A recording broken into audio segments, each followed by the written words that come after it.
hard to do in a 500 or 600 mile race with not really. It'd be perfect. Well, DW? Yes, sir. It's Saturday night. You got it, Larry. It's time to party. It's $1 million party. Reach up there and pull those belts tight one more time. Never more appropriate. Boogity, boogity, boogity. Let's go all-star racing, boys. Look at those hound dogs. Whoopee. 3 wide. Who's that way up on the outside? Of course, it's Kyle Busch. 3 wide. Got to get them while they're all ganged up here, I guess. It looks like choosing the outside paid off with that 48 car. Let's see what happens when they get to 3 and 4. He's got company up on the outside. Kurt Busch slides up high, and Jimmy Johnson is going to lead the first lap of the Sprint All-Star race. Might not be very good news for everybody else, because you get out front here, man, it just seems like you can drive off and leave everybody like we've seen so many times this year. But once again, when you think, what is Chad Knaus and Jimmy Johnson thinking, choosing the outside, look at the lead they've already got. No, it's not what are they thinking. You know they're thinking something that's out of the box. Boy, Casey Kane in the 9 rocketed out of that second pack. He has caught Matt Kenseth. Kenseth is going to have to deal with him for 5th place here in about a lap.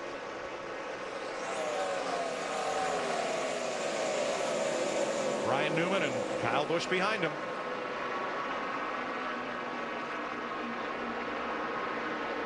Kyle started 13th. He's picked up 5 spots. Yeah, he's making a lot of good moves, but looks like that Jeff Gordon's experimental setup might be working off the well, too. He's hanging right here, and here comes that 18 car on the bottom. That hadn't worked very well for a lot of guys. 3 wide, Newman in the middle of that sandwich. Whoa. Kane had to get out of the gas. I think he might have gotten into the fence. But, you know, we're not surprised at that 18 car. He qualified right up at the front, but in qualifying, it included a 4-tire pit stop. They had a lug nut penalty. They cost them 5 seconds in qualifying. 2nd place, Junior on the bottom. Look at that old white 88 car now. It's on the move, looking pretty good. Whoops, pushed up a little bit there in the middle of the corner. And boy, when he did, Jeff Gordon in that 24 car just pulled right up to his rear bumper through 3 and 4. You know, these cars are just so fast, Larry. They have a hard time hugging the bottom. I mean, this track normally is a bottom feeder here, but it looks to me like the speed is up at the top where you can keep her wound up. Well, that's exactly what Kurt Busch in the 2 car and Matt Kenseth in the 17 back in 5th are doing. They are working the high side of both ends of the racetrack. Whoa, June, look out. Here comes Gordon on the inside of his Hendrick teammate, Dale Jr., but now he's got Matt Kenseth alongside in the 17. Tell you, that 17 car looks fast, Larry, and you know, based on what we saw out of that 26, his teammate in the other race there, those cars have got a lot of steam on the hood tonight. Just get such a great run off the corner when you keep that thing wound up on the high side. There's just so much grip up there. It's shorter around the bottom, and normally that's the way to go here, but man, you get off the corner with so much power. Jimmy Johnson with a 2-second lead. Kurt Busch has broken away from the pack, which is Kenseth, Earnhardt, Gordon, and Kyle Busch. I believe Kenseth, if he can get out of traffic, he may have something for the leader up there if he can get to him. Well, we know we have that 4-tire stop coming under green. They call his pit crew the Killer Bees. They'll pick him up some time in there. Got a pretty good pit box, too. He's in early off of turn 4. He likes that spot. Kyle Busch on the outside of Dale Jr. 5th place.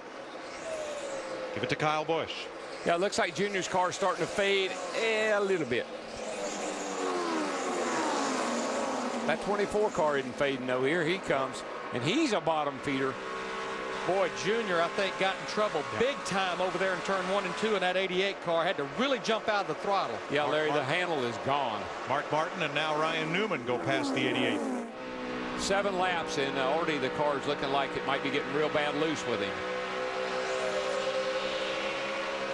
Kyle Busch coming. Matt Kenseth, his next intended victim. Busch's last lap was 3/10 faster than Matt's. And it looks like that 18 car can go about anywhere he wants to go right now because he's running the bottom and he's running the top.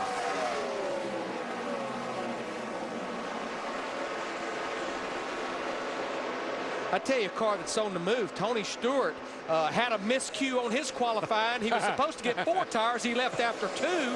Started back in 15th. He just cracked the top 10. Moved into 10th of that 14 car. That was very kind of you to call that a miscue. That was a huge miscue. That's a driver with his brain kicked out of gear. Tony said he was concentrating so hard on his launch out of the pits. Welcome to the top 10, bud. Good job. There you go. When the jack went down, off he went. They still had 2 tires to change. He says, back in a minute. I'll be right back. Then he backed up and got the other 2 tires. No penalty. We thought that 24 car might have been fading just a little bit ago, but now he's pulled right up to the rear bumper of second place Kurt Busch in the 2 car. Dick Berggren. Well, Dale Earnhardt Jr. just playing his loose, and he's having problems with the right front settling in on the bump stop, Mike. It's just falling over on the right front, that's all. 2 by 2 for second and for fourth. And they tuck in line for fourth, but for second, Jeff Gordon's going to try to steal it away down in turn 1. It doesn't matter what kind of season Jeff Gordon's having. When he comes to All-Star Weekend and that old $1 million carrot's dangling out there, Big Daddy ramps it up a notch. He's the money man. Trust me. sir. One more $1 million race than anybody I know. Jimmy Johnson with a 3-second lead over Jeff Gordon.